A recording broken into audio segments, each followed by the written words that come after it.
Hello friends, welcome to புதுமை சமையல். இன்றைக்கி நம்ம சேனலில் ப்ளவுஸ் பீட்டை வச்சு தாங்க ரீயூஸ் ஐடியாஸ் பார்க்க போகிறோம். நம்ம சாரியில் கிழிக்கிற ப்ளவுஸ் பீட் வந்து மோஸ்ட்லி வந்து இப்போ யாரும் யூஸ் பண்ணுறது இல்லைங்க, ரெடிமேடாக வாங்கிக்கிறாங்க. அந்த மாதிரி சாரியில் கிழிக்கிற ப்ளவுஸ் பீட் எல்லாமே வந்து நம்ம வீட்டில் வேஸ்ட்டாக தான் இருக்கும். அந்த மாதிரி ப்ளவுஸ் பீட்டை வச்சு நமக்கே யூஸ் ஆகிற மாதிரி எப்படி ரீயூஸ் பண்ணிக்கலாம் அப்படிங்கிறதான் இந்த வீடியோவில் ஷேர் பண்ணியிருக்கேன்.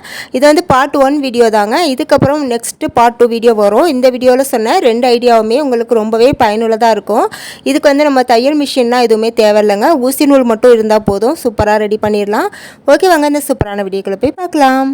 ஃபஸ்ட்டு நான் எடுத்துருக்கிறது பார்த்தீங்கன்னா இந்த மாதிரி ப்ளவுஸ் பீட்டு தாங்க. இது மாதிரி ப்ளூவில் ஒன்றும் ஆரஞ்சில் ஒன்றும் எடுத்திருக்கேன். இப்போ இந்த ப்ளவுஸ் பீட்டில் இந்த மாதிரி ஏதாவது ஒரு ஓல்டு பேங்கிள் எடுத்துக்கோங்க. கண்ணாடி வளையலாக இருக்கட்டும், அப்படி இல்லைனா நல்லா ஸ்ட்ராங்கான மெட்டல் வளையலாக இருந்தால் எடுத்துக்கோங்க. அதாவது நம்ம வளைச்சா வளையக்கூடாதுங்க, அந்தளவுக்கு நல்லா ஸ்ட்ராங்காக இருக்கணும். நான் வந்து இன்றைக்கி பழைய கண்ணாடி வளையல் தான் எடுத்திருக்கேன்.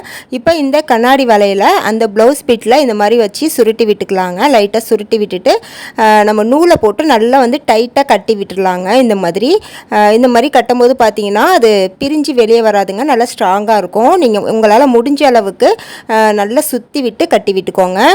டைட்டாக கட்டி விட்ட பிறகு நூலை வந்து கட் பண்ணிடலாங்க. இப்போ எக்ஸ்ட்ரா இருக்கிற துணி கிளாத்லாம் வந்து நம்ம கத்திரிக்கோல் வச்சு கட் பண்ணிடலாம். கொஞ்சம் நல்லா வந்து அந்த வளையலோட ஓரத்துலேயே கட் பண்ணுங்கள், ரொம்ப துணி விட்டு கட் பண்ணணுன்னு அவசியம் இல்லை. இப்போ இந்த மாதிரி கட் பண்ணிவிட்டு அந்த மேலே வந்து பிசுறாக இருக்குது பாருங்கள், அதெல்லாம் வந்து நல்லா ஈவனாக கட் பண்ணி விட்டுக்கலாம். அடுத்து இதில் நம்ம இந்த மாதிரி ஸ்டோன்ஸ்லாம் ஒட்டி விட்டுக்கலாங்க. நான் வந்து என்கிட்ட உள்ள ஸ்டோன்ஸ்லாம் எடுத்திருக்கேன். இது ரேட்லாம் பார்த்தீங்கன்னா பாக்கெட்டே வந்து 10 ரூபா தாங்க. நான் வந்து ஒரு 4 விதமாக வந்து ஸ்டோன் எடுத்து வச்சுருக்கேன். இப்போ இதை வந்து இந்த மாதிரி கம் போட்டு ஒட்டி விட்டுக்கலாங்க. இது மாதிரி ஒட்டும் போது பார்த்தீங்கன்னா நல்லாவே ஸ்ட்ராங்காக இருக்கும். துணிக்கு ஒட்டுற கம்முனே வந்து கடையில் கிடைக்குங்க, அந்த மாதிரி கம் வாங்கிக்கோங்க. ஃபெவிக்காலும் போடலாம், இருந்தாலும் இந்த மாதிரி நீங்கள் கம் வாங்கும்போது இன்னுமே நல்லா ஸ்ட்ராங்காக கலண்டு வராமல் இருக்குங்க. அடுத்து உள்ளன் நூல் எடுத்துக்கலாங்க. நான் வந்து ப்ளூ கலரில் எடுத்திருக்கேன். இந்த உள்ளன் நூலுமே பார்த்தீங்கன்னா ரேட்டு 10 ரூபா தாங்க. இப்போ இந்த உள்ளன் நூலில் நம்ம விரல் இருக்குது பாருங்கள், 3 விரல், அந்த விரலை வச்சு இந்த மாதிரி சுற்றி விட்டுக்கணுங்க. எத்தனை தடவை சுற்றணும் அப்படின்னு பார்த்தீங்கன்னா 21 டைம் வந்து இந்த மாதிரி சுற்றிக்கணுங்க. சுற்றிட்டு இதை கொஞ்சமாக கட் பண்ணிவிட்டு அப்புறம் இன்னொரு பீஸ்லேயே வந்து கொஞ்சமாக கட் பண்ணி எடுத்துகிட்டு இப்போ இந்த பீஸை வந்து சென்டராக வச்சு இந்த மாதிரி கட்டி விட்டுக்கணுங்க. ஒரு குட்டி நூலை வந்து நம்ம கட் பண்ணி எடுத்துகிட்டு அதுக்கப்புறம் இதில் வச்சு கட்டணும். சென்டராக கட் பண்ணிவிட்டு அப்புறம் சைடில் உள்ள பீஸ்லாம் வந்து கட் பண்ணி விட்டுடலாம். அந்த மாதிரி கட் பண்ணி விட்டுட்டு இந்த மாதிரி கொஞ்சம் அட்ஜஸ்ட் பண்ணி விட்டிங்கன்னா ஒரு பூ ஷேப்பில் வந்து நம்ம கிடைக்குங்க. சுற்றியும் அன்ஈவனாக இருக்கிறதெல்லாம் கத்திரிக்கோலை வச்சு நல்லா ஈவனாக கட் பண்ணிவிட்டு ஒரு ஃப்ளவர் மாதிரி ரெடி பண்ணி எடுத்துக்கோங்க. இந்த மாதிரி அட்ஜஸ்ட் பண்ணிங்கன்னா கரெக்டாக வந்துடும். இப்போ பார்த்தீங்கன்னா இந்த மாதிரி தாங்க இருக்கும் பார்க்குறதுக்கு. இதே போல் வந்து நான் க்ரீன் கலர்லேயும் ஒன்று ரெடி பண்ணிக்கிறேங்க. அதே மாதிரியெல்லாம் ஃபஸ்ட்டு ரெடி பண்ண பாருங்கள், அதே மெத்தடில் நான் க்ரீன் கலர்லேயும் ரெடி பண்ணி வச்சுக்கிறேன். அடுத்து ஒயிட் கலர் நூல் எடுத்துக்கோங்க. இப்போ இந்த நூலில் வந்து நம்ம விரலில் 4 விரல் இருக்குது பாருங்கள், அதை சேர்த்து இந்த மாதிரி சுற்றிக்கணுங்க. ஃபஸ்ட்டு நம்ம ரெடி பண்ணது 3 விரல் வச்சு ரெடி பண்ணோம். இப்போ ரெடி பண்ணுறது பார்த்திங்கன்னா 4 விரல் வச்சு சுற்றிக்கணுங்க. எத்தனை டைம் சுற்றணும்னு பார்த்தீங்கன்னா 25 டைம் சுற்றணுங்க. ஃபஸ்ட்டு ரெடி பண்ணது 21 டைம் சுற்றணும். இந்த மெத்தட் வந்து 25 டைம் சுற்றணுங்க. சுற்றிட்டு அதே போல் தாங்க கொஞ்சம் நூலை கட் பண்ணிவிட்டு நம்ம வந்து ஃபஸ்ட்டு சென்டரில் வச்சு கட்டணும். இப்போ வந்து மேலே வச்சு கட்டிக்கணுங்க. கட்டிக்கிட்டு இந்த மாதிரி கட் பண்ணி விட்டுறணும் கீழே, அதாவது மேல் பக்கத்தில் ஒரு பக்கத்தில் மட்டும் கட்டி விட்டுட்டு கீழ் பக்கத்தில் வந்து கட் பண்ணி விட்டுட்டு எக்ஸ்ட்ரா உள்ள அந்த அன்னிவனாக இருக்கிறதெல்லாம் கட் பண்ணி விட்டுடலாங்க. இப்போ இது பார்க்குறதுக்கு ஒரு குஞ்சம் மாதிரி இருக்குங்க. அவ்வளோதாங்க. இப்போ நம்ம 3 பீஸும் ரெடி பண்ணிட்டோம். இப்போ இது எல்லாத்தையுமே வந்து நம்ம ஒன்றா கோத்துக்கலாங்க. கோக்கிறதுக்கு பார்த்தீங்கன்னா சின்ன ஊசியில் நூல் கோத்துக்கோங்க. நூல் கோத்துட்டு வலையில் வந்து இந்த மாதிரி ஒரு பகுதியில் வந்து குத்தி இழுத்துக்கலாங்க. இழுத்துட்டு ஃபஸ்ட்டு வந்து நம்ம மணிலாம் கோத்துக்கலாங்க. நான் வந்து சின்ன குட்டி குட்டியாக அந்த கோல்டு மணிலாம் வந்து வச்சு கோத்துக்கிறேன். கோத்துக்கிட்டு அதுக்கப்புறம் வந்து அது நகராமல் இருக்கிறதுக்கு கடைசியாக நீங்கள் எந்த மணி வைக்கிறீங்களோ அதில் இன்னொரு வாட்டி வந்து நீங்கள் நூலை வந்து உள்ளே குத்தி இழுத்திங்கன்னா அது அடுத்த சைடு வந்து நகராதுங்க. அந்த மாதிரி பண்ணிக்கோங்க. அந்த மாதிரி ஃபஸ்ட்டு மணியை கோத்துட்டு அதுக்கப்புறம் வந்து நீங்கள் அந்த க்ரீன் கலர் பூ ரெடி பண்ணியிருந்தேன் பாருங்கள், அதை வந்து வச்சுட்டு இது மாதிரி கோத்து விட்டுக்கலாம். அதையுமே அதுக்கப்புறம் மறுபடியும் வந்து அது நகராமல் இருக்கிறதுக்கு இன்னொரு தையல் வந்து உள்ளார குத்தி எடுத்துகிட்டு அதுக்கப்புறம் நீங்கள் மறுபடியும் வந்து இந்த கோல்டு மணியை வந்து கோத்துக்கலாங்க. இந்த மாதிரி ரிப்பீட்டாக வந்து நம்ம பண்ணிக்கணுங்க. ஃபஸ்ட்டு வந்து க்ரீன் கலர் பூ வச்சுக்கோங்க. அதுக்கப்புறம் வந்து ப்ளூ கலர் பூ வச்சுட்டு லாஸ்ட்டாக வந்து அந்த ஒயிட் கலர் அந்த குஞ்சம் இருக்குது பாருங்கள், அதோட வச்சு நம்ம கோத்துக்கலாம். இடையில வந்து அந்த கோல்டு கலர் மணியை வந்து கோத்து எடுத்துக்கோங்க. இது கோக்கிறது ரொம்பலாம் கஷ்டமே இல்லைங்க, ரொம்பவே ஈஸி தான். நம்ம டக்குன்னு வந்து கோத்து எடுத்துடலாம். நீங்கள் அந்த பூ மட்டும் ரெடி பண்ணி வச்சுருந்தீங்கன்னா இதில் மணி கோக்கிறதுலாம் வந்து ரொம்பவே ஈஸி தாங்க. டக்கு நம்ம கோத்து எடுத்துடலாம். ஒவ்வொரு மணியும் நகராமல் இருக்கிறதுக்கு நீங்கள் 1க்கு 2 தையல் வந்து அதில் போட்டு விட்டிங்கன்னா மணி நகர்ந்து வராமல் இருக்குங்க. இப்போ பார்த்தீங்கன்னா நான் கடைசி வரைக்குமே இந்த மாதிரி கோத்துட்டேன். கடைசியாக வந்து அந்த ஒயிட் கலர் குஞ்சத்தை வந்து இதோட ஆட் பண்ணிடலாம். இப்போ பார்த்தீங்கன்னா ஃபுல்லாக ரெடி பண்ணி முடித்த பிறகு இப்படி தாங்க இருக்கும். ஃபைனல் லுக் வந்து இப்படி தான் இருக்கும். இப்போ இதில் வந்து நம்ம அந்த சின்ன சின்ன பூ ரெடி பண்ணி வச்சுருந்தோம் பாருங்கள், அதுலேயுமே வந்து சென்டராக வந்து கம் அப்ளை பண்ணிவிட்டு அந்த ரவுண்ட் ஷேப்பில் ஒரு ஸ்டோன் மாதிரி ஒட்டினோம் பாருங்கள், அதை வந்து இதில் ஒட்டி வச்சுக்கலாங்க. 2 பக்கமுமே ஒட்டிக்கோங்க. அப்போ தான் வந்து நமக்கு எந்த பக்கம் சுற்றி வந்தாலுமே பார்க்குறதுக்கு வந்து நல்லா அழகாக இருக்கும். இப்போ இந்த மாதிரி 2 பக்கத்துலையுமே நான் அந்த மாதிரி வச்சு ஒட்டியிருக்கேங்க. இப்போ இதே போல் நீங்கள் வந்து ஒரு 11 பீஸ் ரெடி பண்ணி வச்சுக்கணுங்க. நான் வந்து 11 பீஸும் ரெடி பண்ணிவிட்டேன். நான் உங்கள்கிட்ட காட்டுறேன். நான் எப்படி ரெடி பண்ணியிருக்கேன் அப்படின்னு பார்த்தீங்கன்னா, அந்த வளையலில் வந்து ஒரு வளையலில் வந்து ப்ளூ கலர் ப்ளவுஸ் பிட் வச்சுருக்கேன், இன்னொரு வளையலில் வந்து ஆரஞ்சு கலர் ப்ளவுஸ் பிட் வச்சுருக்காங்க. அதாவது கலர் வந்து மாற்றி மாற்றி வச்சுருக்கேன். இப்போ பார்க்குறதுக்கு வந்து இனிமேல் லுக்காக அழகாக இருக்கும்னு தோணுச்சிங்க. அதனால் 2 ப்ளவுஸ் பிட்டுமே வந்து மாற்றி மாற்றி கட் பண்ணி இதே போல் ரெடி பண்ணி வச்சுருக்காங்க. மொத்தம் பார்த்தீங்கன்னா 11 பீஸ் ரெடி பண்ணியிருக்கேன். உங்களுக்கு பார்த்தா தெரியும், ஒரே மாதிரியே இருக்குது பாருங்கள் எல்லாமே.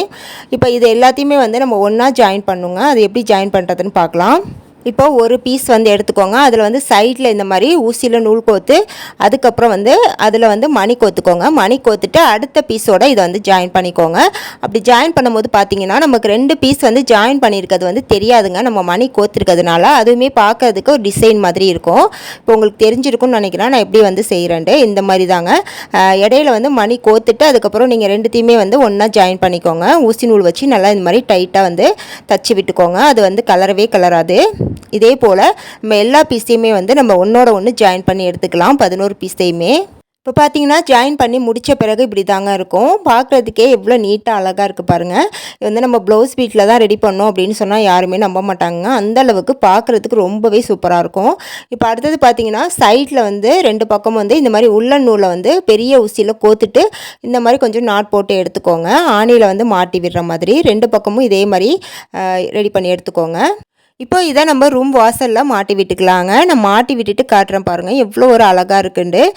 இந்த மாதிரி வந்து நான் ரெடி பண்ணணும் ஓல்டு கிளாத்தில் நினச்சிக்கிட்டே இருந்தேன். ப்ளவுஸ் பீட்டில் வந்து எனக்கு சூப்பராக அமைஞ்சிருச்சு.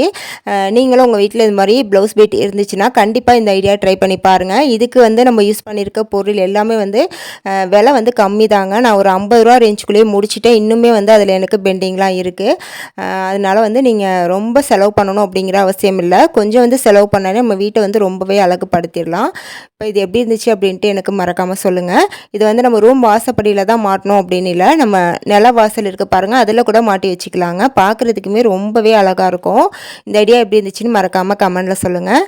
அடுத்து 2வது ஐடியா பார்க்கலாம். இந்த ஐடியாவுக்கு நான் எடுத்துருக்கிற ப்ளவுஸ் பீட் பார்த்தீங்கன்னா பூனம் சாரியில் இருக்கும் பாருங்கள், அந்த ப்ளவுஸ் பீட்டு தாங்க. இப்போ இதை வச்சுமே சூப்பரான யூஸ் ஐடியாஸ் பார்க்கலாம். அதுக்கு நமக்கு தேவைப்படுறது பார்த்தீங்கன்னா இந்த மாதிரி ஓல்டு பேங்கிள்ங்க, மெட்டலில் உள்ள பேங்கிள் எடுத்துக்கோங்க. இது வந்து ரொம்ப பழைய பேங்கிளுங்க, என் பொண்ணோடது. இந்த பேங்கில் வந்து நம்ம ஒன்றோட ஒன்று கம் வச்சு சேர்த்து ஒட்ட போகிறோம். நான் வந்து இன்றைக்கி 5 பேங்கிள் எடுத்திருக்கேன். 5 பேங்கிலையுமே வந்து இந்த மாதிரி கம் வச்சு ஃபுல்லாக ஒட்டிக்கலாங்க. நல்லா டைட்டாக இருக்கிற மாதிரி ஒட்டிக்கோங்க. இந்த மாதிரி கம் யூஸ் பண்ணும்போது பார்த்தீங்கன்னா நல்லாவே ஸ்ட்ராங்காக ஒட்டிக்கும். அப்படி உங்ககிட்ட இந்த கம் இல்லை அப்படின்னா ஃபெவி பாண்ட் இருக்குது பாருங்கள், அதை நீங்கள் யூஸ் பண்ணிக்கோங்க. அதுவுமே நல்லா ஸ்ட்ராங்காக ஒட்டிக்கோங்க. இப்போது அடுத்து அந்த பூனம் சாரியில் வந்து இந்த மாதிரி ஓரத்தில் வந்து ஒரு 1/2 இன்ச் கேப்பில் வந்து இந்த மாதிரி நீல வாக்கில் கட் பண்ணி விட்டுக்கோங்க. கட் பண்ணிவிட்டு இப்போ இதை வந்து நம்ம அந்த பேங்கிளில் வச்சு ஒட்ட போகிறோங்க. ஒட்டுறதுக்கு முன்னாடி ஒரு பக்கமாக கம் அப்ளை பண்ணிவிட்டு அதுலேருந்து அப்படியே ஒட்ட ஸ்டார்ட் பண்ணிடுங்க. ஃபுல்லாக வந்து எல்லா பக்கமும் கம் அப்ளை பண்ணணும் இல்லை, ஆரம்பத்தில் மட்டும் கொஞ்சமாக அப்ளை பண்ணிவிட்டு இந்த மாதிரி உள்ளே விட்டு சுற்றி விட்டுக்கலாம். இந்த துணியை வந்து உள்ளே விட்டு ஃபுல்லாக சுற்றி விட்டுட்டு எக்ஸ்ட்ரா உள்ளதை கட் பண்ணிவிட்டு அந்த ஓரத்தில் மட்டும் கம் அப்ளை பண்ணி ஒட்டிக்கலாங்க. ஒட்டி முடித்தோன்னா அந்த கிளாத்தோட கொஞ்சம் நூல்லாம் இருக்கும் பாருங்கள், அதெல்லாம் வந்து இந்த மாதிரி கத்திரிக்கோலை வச்சு எல்லா பக்கமும் நல்லா கட் பண்ணி விட்டுருங்க. நூல் எதுவுமே வந்து வெளியே தெரியாத மாதிரி கட் பண்ணி விட்டுருங்க. இதுக்கப்புறம் இது கொஞ்சம் டிசைன் கொடுக்கறதுக்காக நான் வந்து ஒரு 4 ஸ்டோனை வந்து இந்த மாதிரி 4 பக்கமும் வச்சு ஒட்டி விட்டுக்கிறேன்.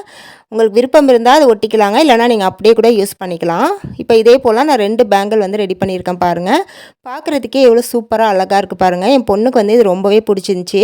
நீங்களும் உங்கள் வீட்டில் இருக்கிற வேஸ்ட்டான ப்ளவுஸ் பீட் வச்சு உங்கள் குழந்தைங்களுக்கு இந்த மாதிரி ரெடி பண்ணி கொடுங்க. பழைய பேங்கிளாக இருந்தாலும் நம்ம சூப்பராக ரெடி பண்ணிடலாங்க.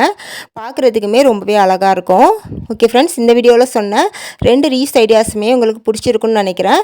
இதோட பார்ட் 2 வீடியோ வந்து நான் நெக்ஸ்ட் அப்லோட் பண்ணுறேன். இந்த வீடியோ பிடிச்சிருந்தா மறக்காமல் ஒரு லைக் கொடுத்துட்டு ஃபஸ்ட் டைம் நம்மளோட சேனல் பார்க்குறீங்கன்னா சப்ஸ்கிரைப் பண்ணி வச்சுக்கோங்க. அப்போ தான் நான் நெக்ஸ்ட் வீடியோ போட்டேன்னா உங்களுக்கு நோட்டிஃபிகேஷனில் வரும். நெக்ஸ்ட் ஒரு சூப்பரான வீடியோவில் வந்து மீட் பண்ணுறேன். தேங்க்ஸ் ஃபார் வாட்சிங்.